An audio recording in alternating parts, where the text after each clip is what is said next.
Thank you for joining us for another eMarketer Tech Talk, where we host amazing guests from all areas of media, ad tech, and MarTech. I'm Jeremy Goldman, Senior Director of Client Briefings at eMarketer, and today we will be learning the critical role of data science and technology in crafting hyper-personalized experiences, from the activation of contextually targeted media to improve loyalty and increase customer lifetime value. I am joined now by my special guest from Intent HQ, Jonathan Woolf, Chief Revenue Officer. Hey, Jonathan. Hey, Jeremy. Thank you very much. Delighted to be here. I'm delighted to have you with us for your great presentation that everybody's going to hear in just a second. And reminder for those of you at home or in the office, afterwards we will be opening it up for questions about what you've learned. So just use the chat window to submit questions for the Q&A and to communicate with your peers. So Jonathan, before you get started, I want to ask you, what do you mean by art and science in this context? Yeah, thanks, Jeremy. Great question. The science from our perspective is really making sure that we are at the bleeding edge of the technology, the capabilities, and that we're able to offer that to our clients. The art is slightly more nuanced. The art is really to get to the point that ultimately, what are we looking to do? We are looking to understand our customers as well as we can. Our customers are human beings. And if we just rely on the technology without applying that human touch, then we're going to be missing the point slightly. But one of the interesting things is that the technology now is getting so advanced that we can actually use it to understand the individuals at a very human level. So I'll be talking a little bit about that. Right, let me get into this. Just by way of introduction, as Jeremy said, my name is Jonathan Woolf. I'm the Chief Revenue Officer for Intent HQ. For the previous 10 years, I was a customer of Intent HQ. So I was at the telecoms giant Telefonica, both operating at a group level across Telefonica Digital.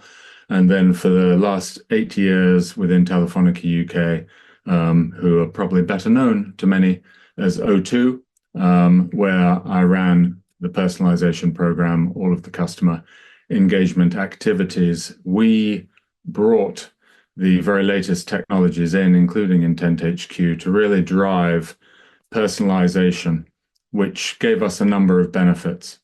But the question is, I suppose, for many of you, what do we mean by hyper-personalization? So I've planted a few little seed thoughts here. This is not an exhaustive list by any means, but the sorts of things that we do to make that engagement have a much better chance of landing in all senses. So for instance, what type of content does the customer prefer? What tone of voice should I use with the customer? Which format works best for the customer, whether we're planting an advertisement or whether it's a personalized message to the customer? When, of course, is the best time to engage with the customer? And one of the things I'm going to talk to you about today is how we are leveraging something called Edge AI to really understand and help our customers understand what the customer is doing the rest of the time when they're not engaged with their particular brand. One of the key points for us is really to be thinking about relevance. If we can help our customers to be relevant with their customers, then you've solved a huge problem. And if you can really pinpoint what that means, we talk about and we think about helping our customers to understand their customers better than anyone else. As a result of that, you, of course, improve the customer experience, but you drive up the commercial uplift in an intelligent way, and you save a huge amount of costs. And we're going to be talking about how we leverage the Edge AI capability, but also something called Causal AI under the hood as well, to make sure we're able to focus right in on the sweet spots that can generate the best possible return for the customer. For those of you that don't know, just a few little credentials before we get into the meat of the presentation. We are the AI Company of the Year in the UK. We won that award about 5 months ago. I'm super proud of that. Competition, very hard. The Financial Times has categorized us as being one of Europe's fastest growing companies for the last 3 years. We have been called out by the telecoms analyst firm STL Research Partners as being a top 100 edge computing company for the last 2 years. Gartner consider our technology to be disruptive. And the ladies in our organization are super important to us. So about 45% of our employees are ladies, and about 42% of our data science team are ladies. And that's something that we're really proud of. Just coming down to the bottom of this slide, which will give you a little flavor for what we're dealing with. Talking about that's a little example of some of our customers there. Verizon, as one example, as we sit here right now, we've got data on around 100 million Verizon customers running through our platform right at this moment as I'm giving you this presentation. So we are very, very used to dealing at massive scale. We're talking billions and billions of records a day, processing that, applying the very best data science, the very latest causal AI and edge AI to really understand the customer base much better and help them pinpoint and segment the hotspots where there's real value. It's been quite a journey. I'm sure many of you on this have been involved in personalization one way or another. I just thought I'd call out some of the experiences that I've had. I'm not going to drain the slide, but 2010 to 2014, the emergence of data-driven personalization. When I was at Telefonica, we started to leverage just the network data. So this was without having to ask the customers for location permission at all, but just leveraging the network information to understand the movements of customers. And we started to be able to see who is in this street right now at a crowd level, at an aggregated level. But then more interestingly, where have they come from? How often do they come here? How long are they staying in this particular location? What was their mode of transport to get here? And we started to understand from some really coarse network data that wasn't being leveraged at all in this respect. This was the exhaust pipe from a telecommunications giant that was not being leveraged and not being fully understood. But we actually turned that into an analytics product and service with customers in the retail sector, in the transport sector, in public services as well. And then there've been a number of things. I remember the first time sitting in a meeting, which would probably have been 2014, 2015, where it became clear that data science was really growing, and we started to hear people using language such as random forest or recursive regression a little bit more often, and companies started to build up their data science teams a little bit more scale. And then, of course, we had GDPR. GDPR changed so much, certainly for us in Europe. If I think about where the consent rates were and the whole way in which we were marketing beforehand, and we were communicating with everyone unless they had opted out. And today, of course, our customers only communicate with customers where there's explicit consensual opt-in. So that flipped the model, and that in turn actually drove the need to be a little bit more explorative and a little bit more ambitious with how we could leverage data science and personalization. And then coming all the way forward to the right, let's just hop to 2024 here. Hyper-personalization powered by edge computing and federated learning. So we're talking here about the phone understanding the customer, the phone actually building and having a personal behavioral model sitting on the phone of that individual without having to understand who that individual is. So nothing about Jonathan, nothing about Jeremy as an example, but just about this mobile phone gets up at 6 a.m. This mobile phone goes to the office 2 or 3 times a week. And we're now able to bring all of that sort of information together with the appropriate consents in order to leverage and optimize how we engage with individuals and target the customer better. So yeah, let's talk a little bit about causal. AI, which is one of the key technologies in this food chain. Here are some questions that we, in my former life at Telefonica, we were fascinated with. We couldn't answer these questions, even 5 or 6 years ago, effectively.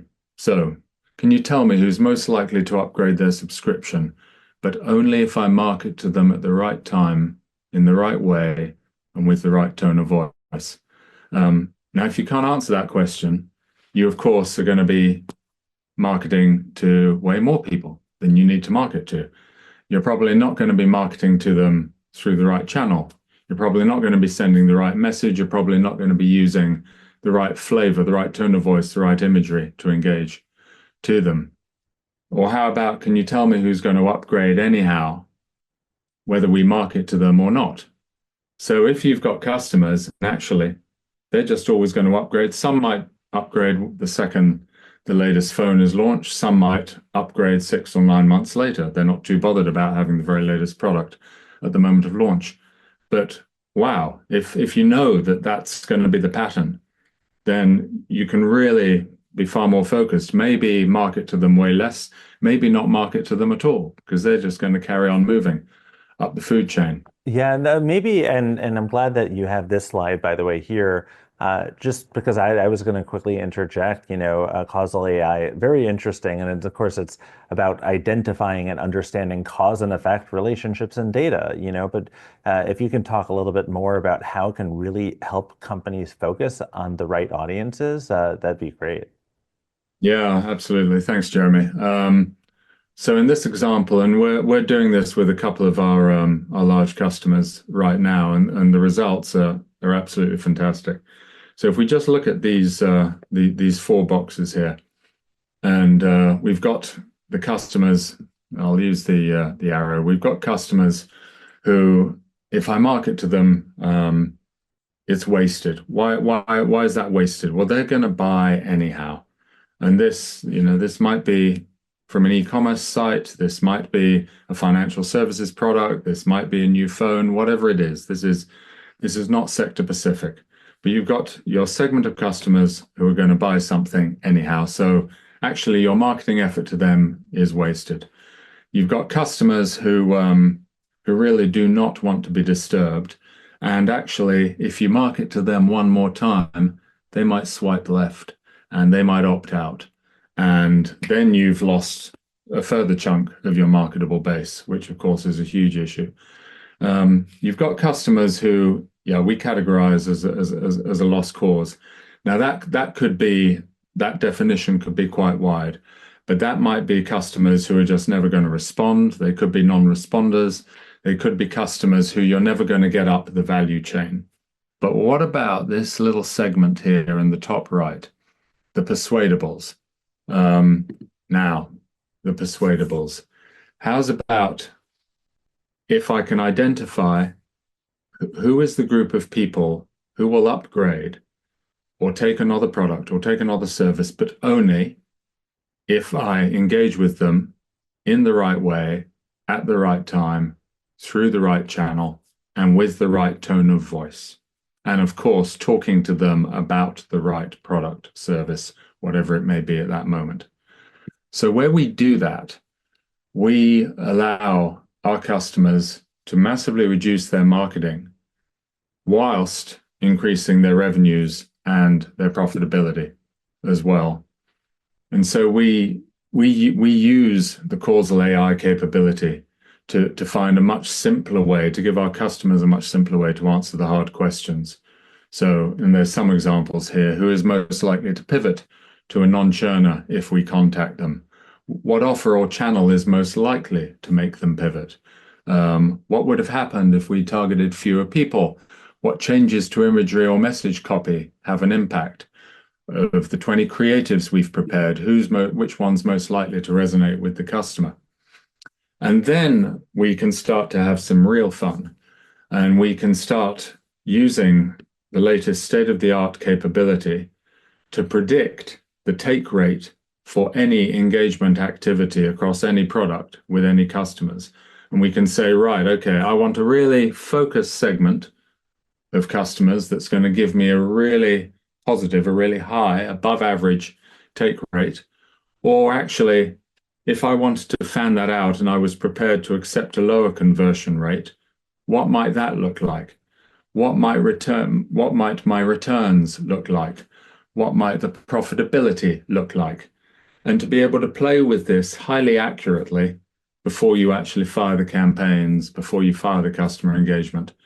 So this is a very different world. The data science and the AI now has got to a place where we are able to predict the likelihood of success rate far more accurately, where we're actually able to say, for this particular commercial objective, can you give me the best audience? Can you let me play with that a little bit? Can you let me sort of decide myself, or actually, I'll just let the AI choose and give me the results that I'm looking for. So getting a little bit more into it, I mentioned earlier the Edge AI and talking about putting the AI on the phone. There's a whole number of benefits to this. The phone, of course, as you will all be aware, the phone is very much our lives today. So we use the phone for everything. We get up with it, we go to work with it, we come home with it. It understands our habits. What if we could really use that to understand the habits of the individual, but to do that in a privacy safe way, while safeguarding the identity of the individual, and whilst building that understanding of the individual? Why does it build that understanding so much better? Whether you're engaged with a bank, whether you're engaged with an e-commerce retailer, whether you're engaged with a mobile telecoms company, your engagement with them is only for a certain amount of time. You're engaging with the brand. The phone is always with you. It's always in your pocket. It sees your patterns outside of when you're engaged with the brand. And the technology has come on.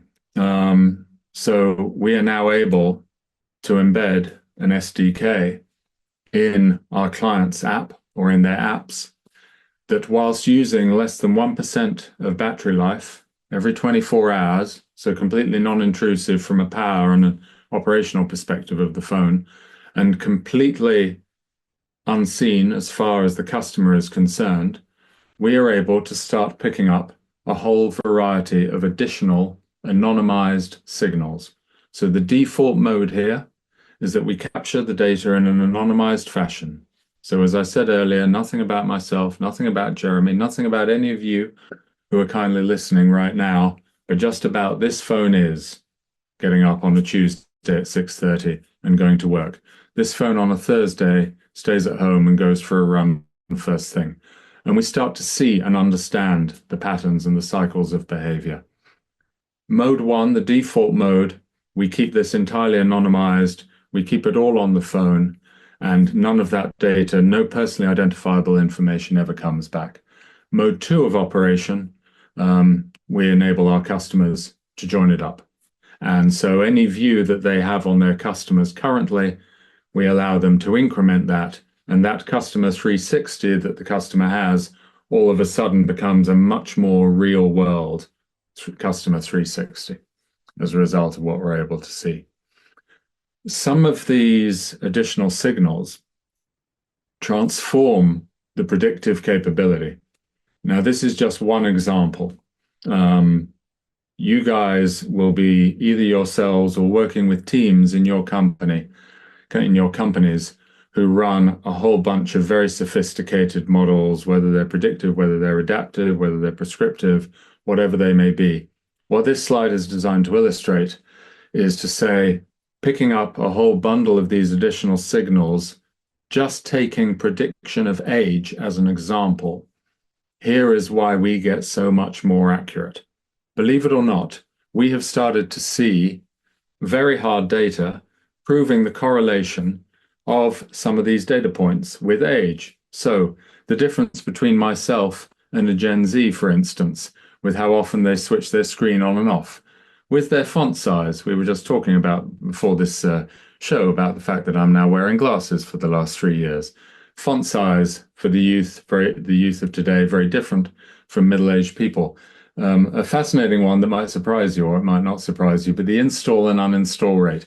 So middle-aged people, they download apps, they install them at pretty much the same rate. The difference is if they're not using the app and the app just goes into a dormant state, middle-aged people tend not to uninstall them. There is a correlation between that, whereas the 20-somethings, the Gen Zs, they download the app, and if they're not using it, they delete it straight away. Very different behaviors that we see. The usage at day and night time, the screen brightness, car type and usage, steps per day and movements, all of these additional data points, and this is just a sample. We have hundreds of additional data points, all enable us to zone right in on a far more accurate age prediction as a result of that. And where we go from the sorts of things that we see with our customers, we thought that we were targeting in this instance based on previous data, someone who was 40 to 50 years old, lived in a certain location down in the south of England, their average spend was a certain amount, the sort of food and the sort of fashion they liked was Asian, and how long had they been with us and how long since they last used the phone. That becomes a much, much richer profile. So we start to understand what are their interests, what brand affinities do they have, what behavioral tribes do they fall into, and what sample AI models are we able to leverage in order to be able to drive far more accurate and responsive engagement for the customer.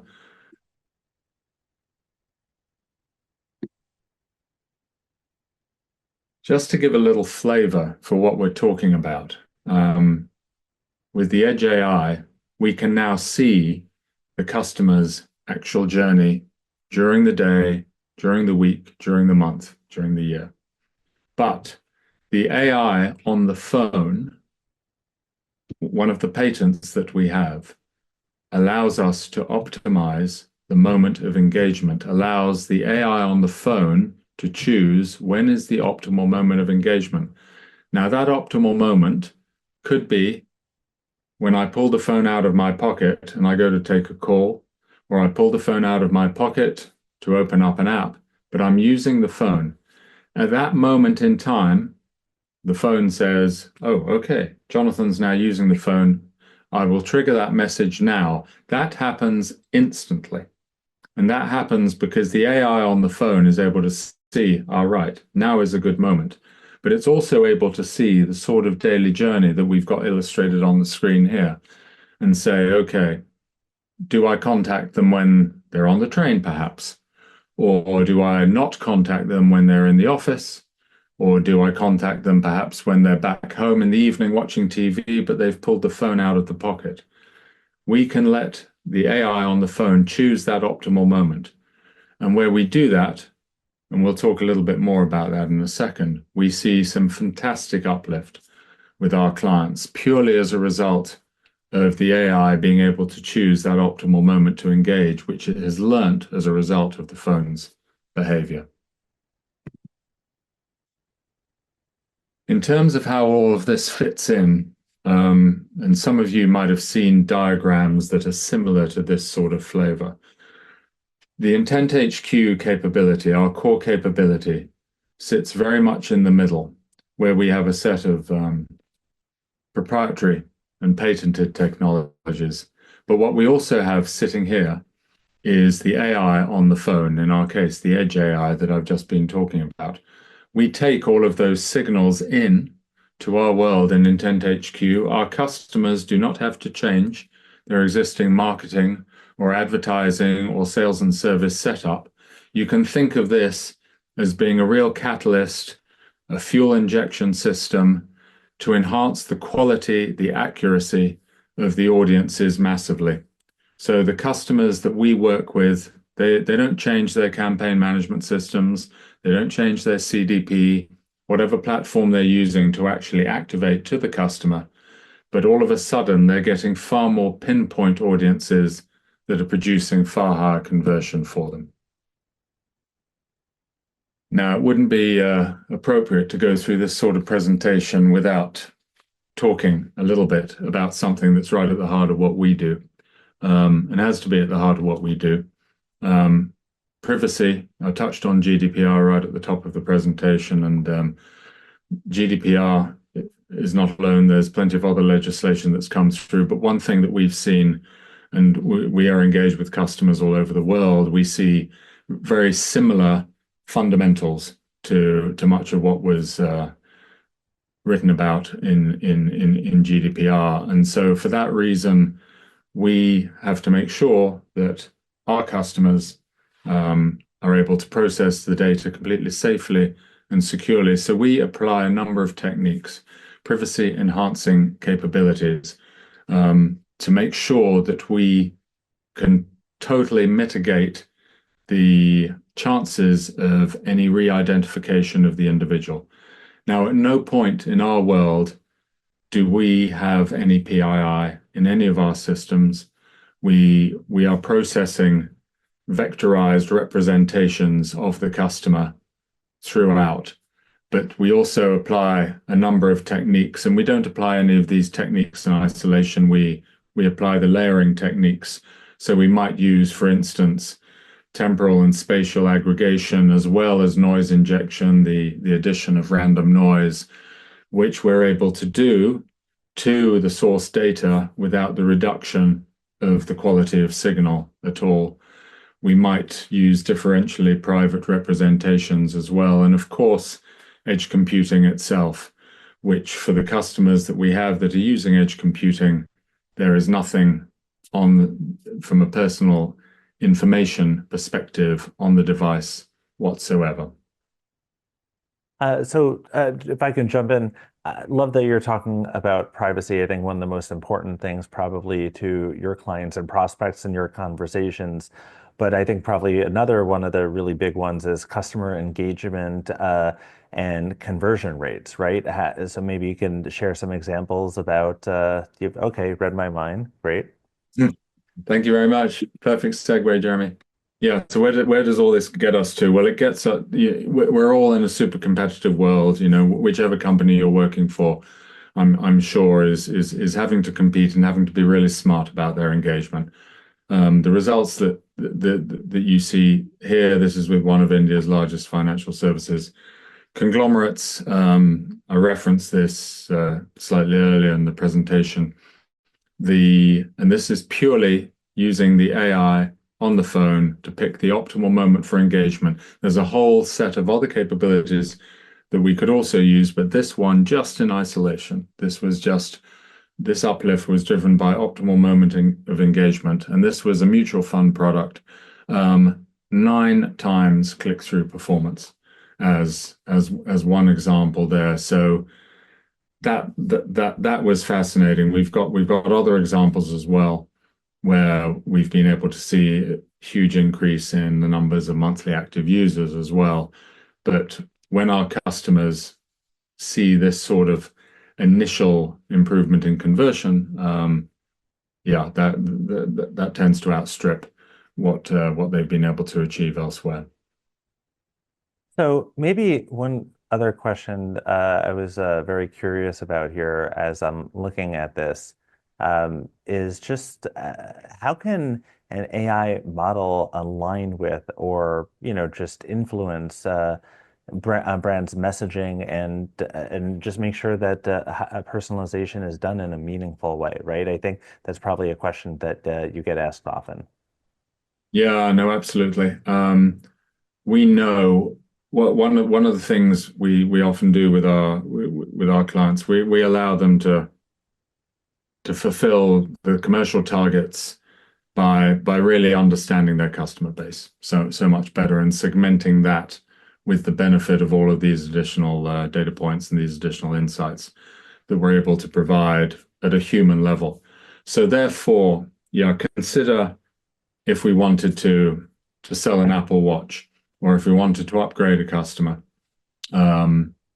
how we might want to. And it's almost common sense when you think about it, but we've not had the technology to be able to do it.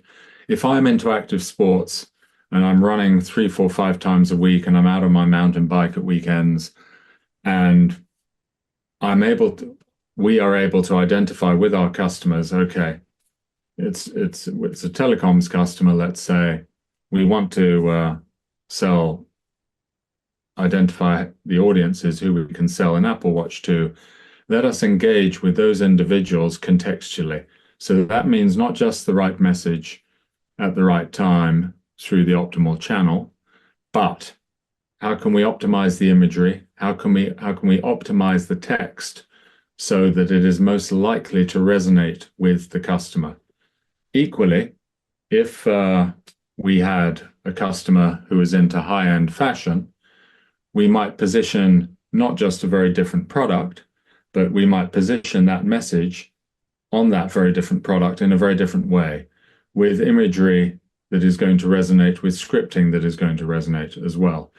Now, we can use this, of course, in today's world, and we are using this already in conjunction with the latest Gen AI to automate the generation of the right image, to automate the generation of the right text as well. And again, you can make that decision as to whether you choose that.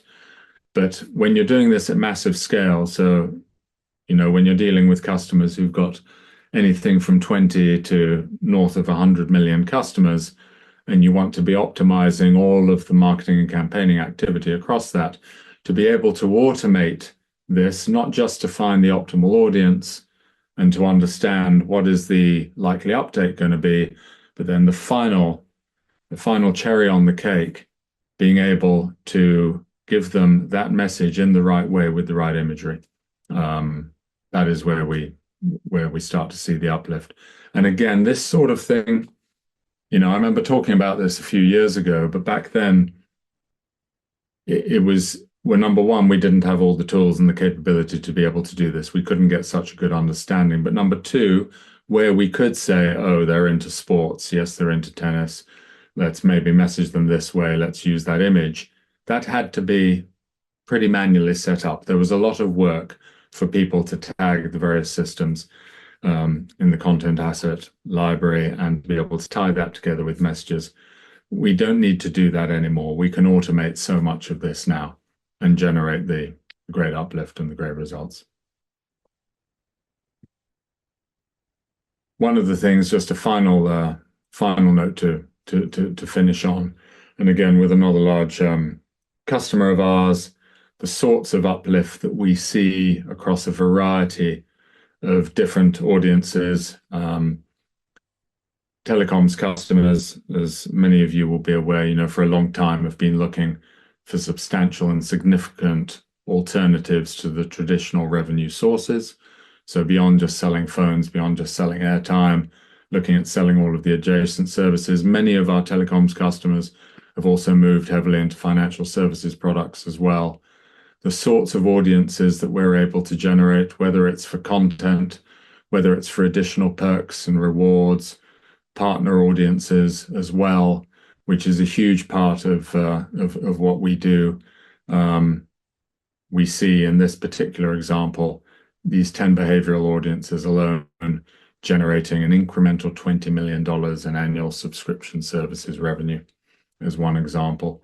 Certainly, having been a previous customer at Telefonica for an 8-year period, the incremental profit that we were able to generate there was just above 100 million pounds in controllable contribution over that time. By the way, that's a pretty big mic drop moment, I would say, from a return standpoint, right? Just before because I know you're wrapping up now, but as we come to the end of our time and before we go to audience questions, maybe you could just answer this one for me. What's one piece of advice you would give to all the marketers here today, with respect to this topic? Sure. No, thanks, Jeremy. I think one of the lessons we learned, we started implementing. So flicking back to when I was client side at Telefonica, we started implementing this technology, some really smart technologies very early on. That was half of the challenge. The other half of the challenge was actually how do you effectively drive that engagement so you get that adoption across the business?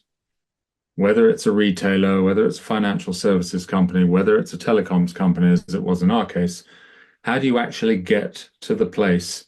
And we managed to get to the place where, you'd walk through what was a massive marketing department, and over half of the people had the platform on their screens at that moment.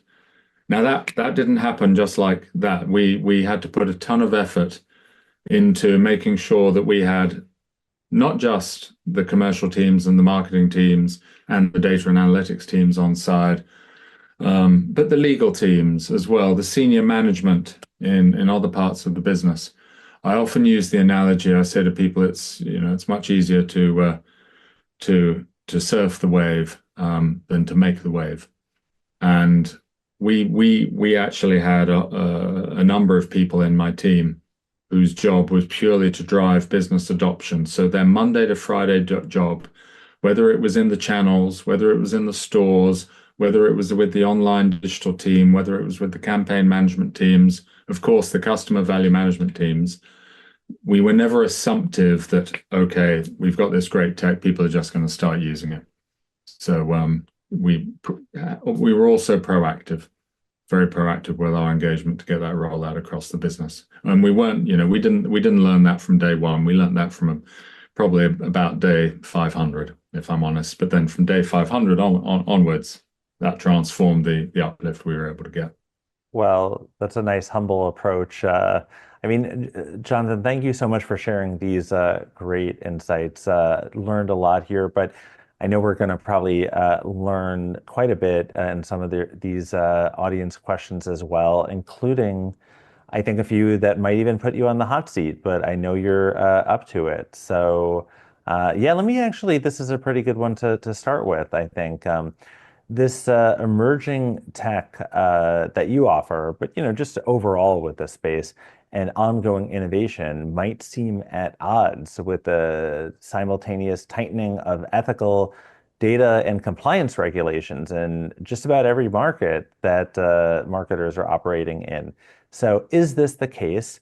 And how can brands stay one step ahead while also balancing, these privacy concerns? So I think that's a kind of a tough one, but I think you're for it. No, thank you, Jeremy.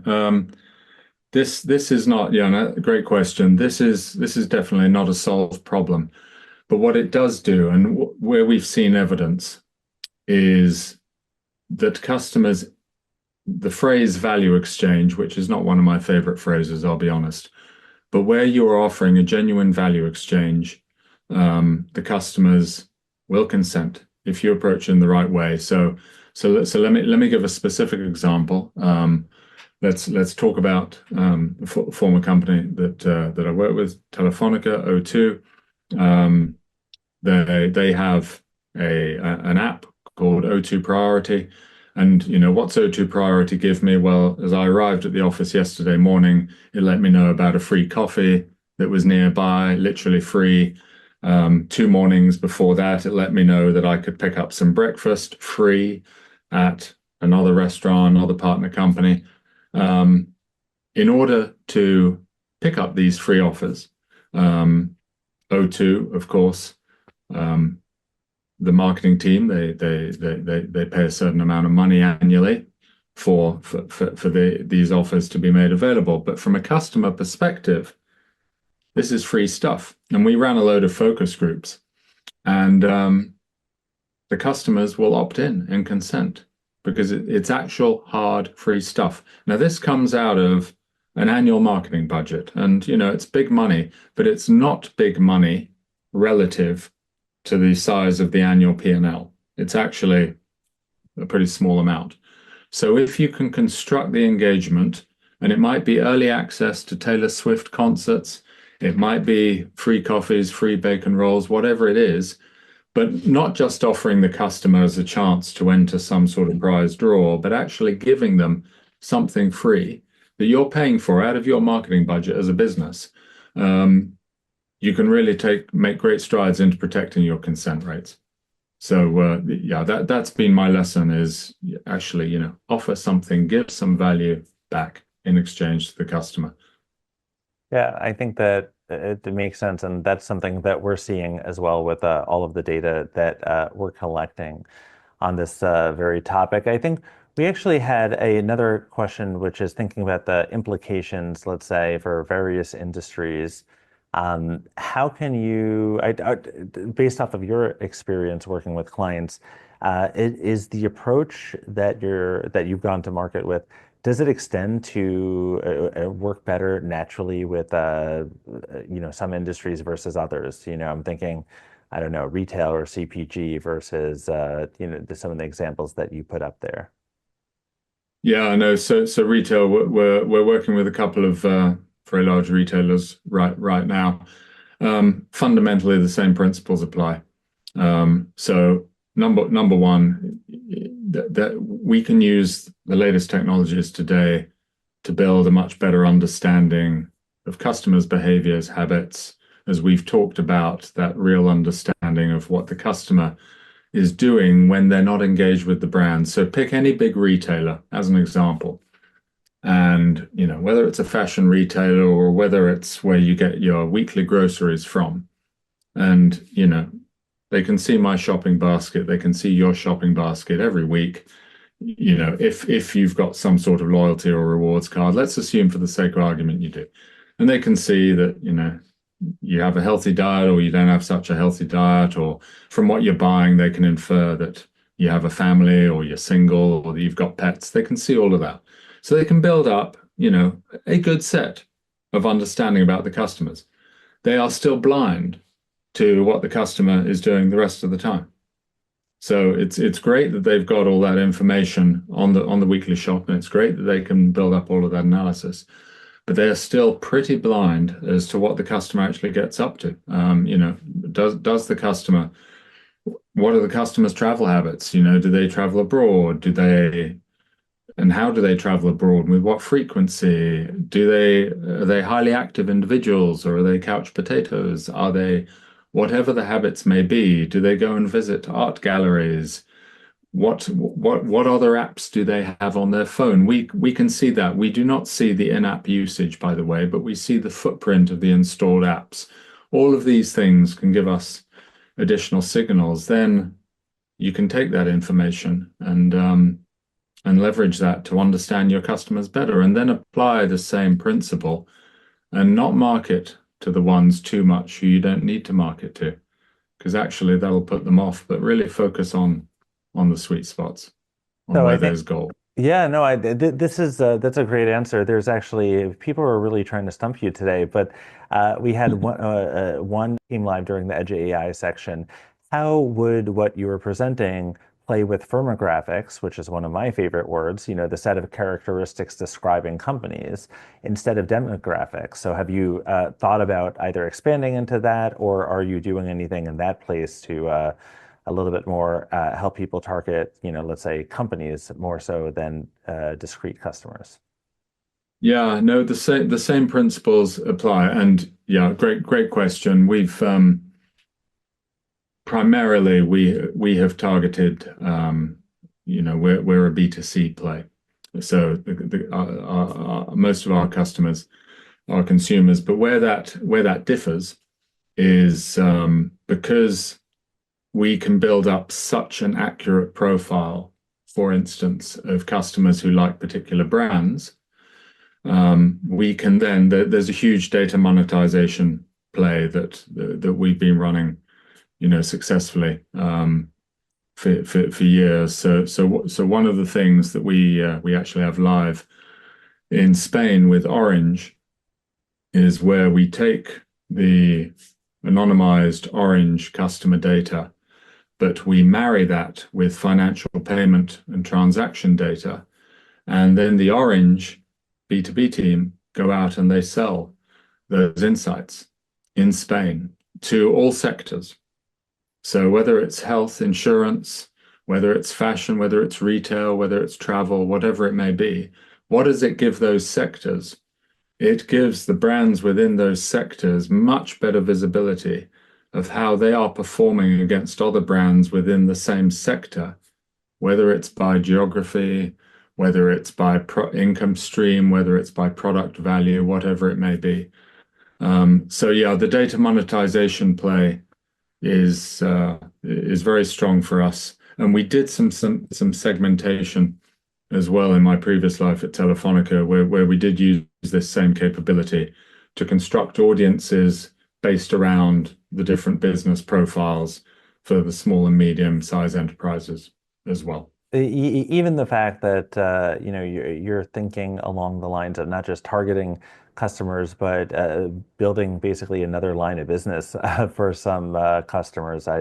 I like the way you think. I want to talk to you about that offline sometime. But since I know we don't have so much time and the audience doesn't want to hear me, I want to turn it over to you for maybe one more question. How do you balance customer value, customer trust, and transparency, right? It seems like obviously you're trying to kind of make sure and advise brands that there needs to be the right kind of value exchange, as we talked about before. But it seems like it's a tricky balancing act to find exactly at the right levels, and how do you be, not too black hat or white hat, but kind of almost be gray hat in a meaningful way. Yeah, no, that's a great question. I think the key for me is to be able to offer options.